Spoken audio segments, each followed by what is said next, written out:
I've been asked to share about my call into ministry. In reality, my call into ministry parallels my life story. As I grew up in an American Baptist parsonage, I heard the words call and Christian all my life. Actually, at the age of 12 is when I first responded, thinking that what I wanted to do was to be a missionary. And so I responded to my father's call for full-time Christian service. At that point, I was pretty sure I did not want to be a pastor because I saw what my father had gone through. And as I went on to high school and college, I was clear that I did not want to be a pastor of a church. Even as I entered seminary, that was not what I wanted to do. I actually thought I was going to be a missionary in some far-off land like Africa. But as I was going through seminary, two or three things happened at once. One, it became clear that the mission field wasn't probably something that was going to open up to me.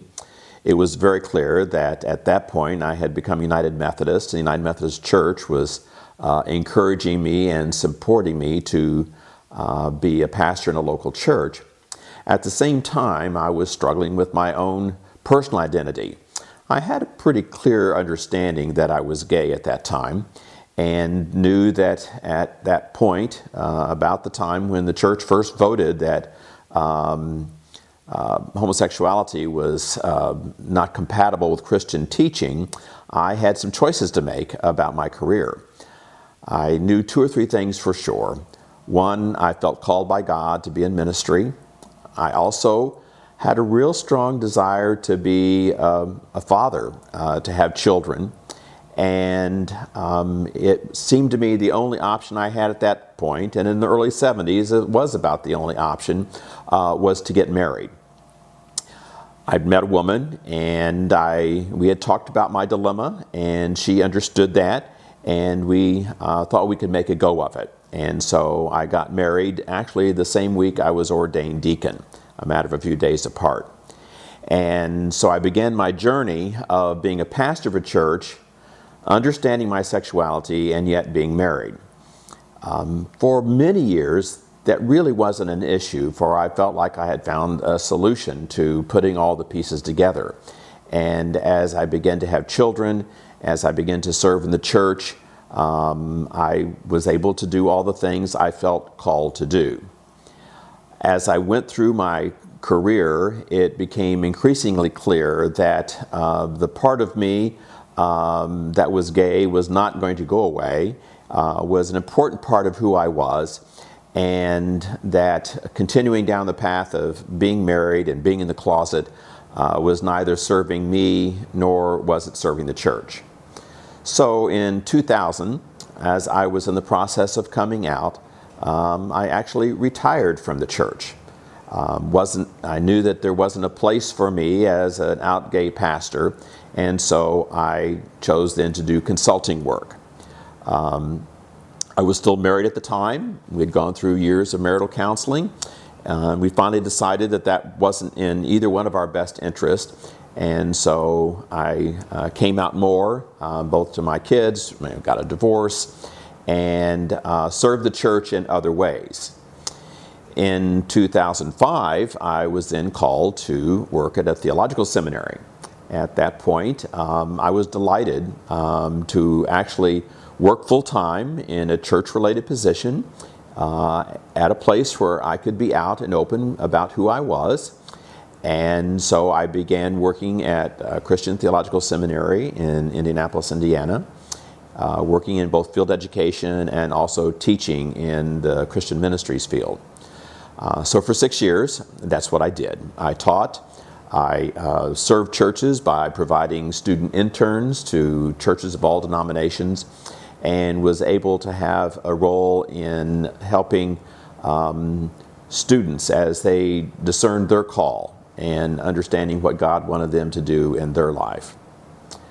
As fate would have it, the seminary went through some financial difficulties. My job there was eliminated. I wasn't ready to retire, and so I talked with my district superintendent about my dilemma. He immediately said, "I have a church that I want you to serve." And I was pleased, of course, And after a few conversations, he told me that he wanted to appoint me to Church of the Saviour in Indianapolis. The interesting thing about that was I had already served as pastor of Church of the Saviour from 1988 to 1995. So I knew the church, I knew the folks there, or at least some of them. And so the conversation continued. The position was a half-time position, and so the district superintendent could easily appoint me there. And so I told him I would and began to have conversations with him and the church. I knew in the midst of this that I needed to be more clear about my being gay to my district superintendent. So I made an appointment with him, and I sat down in his office and told him, well, of course you know that I'm gay. And he said, yes, I knew that. That's why I went to appoint you to Church of the Saviour. It's a reconciling congregation, and you're the person we need for that place. He also said somewhat begrudgingly that he wished I hadn't told him that I was gay because obviously the church had said you cannot be gay and be appointed to a church. Through further conversations, and because at the time I was living alone, he said, I think we can make this work. He checked with the bishop's office and called me later that day and said, yes, we're a go. So in 2011, I returned to Church of the Saviour as pastor. This time, instead of being married, living in the parsonage next door, I was a proud gay pastor serving a church in a way that I never thought I would ever serve again. And so the last 5 years, I've actually been the pastor of the church, and we've been on an interesting journey as we've discovered what it's like to have the level of honesty and the level of integrity that can happen when a local church and a pastor can be honest about who we are and the direction we're going. Once again, I was called, and this time I was able to respond to the call with an honesty I have never had before.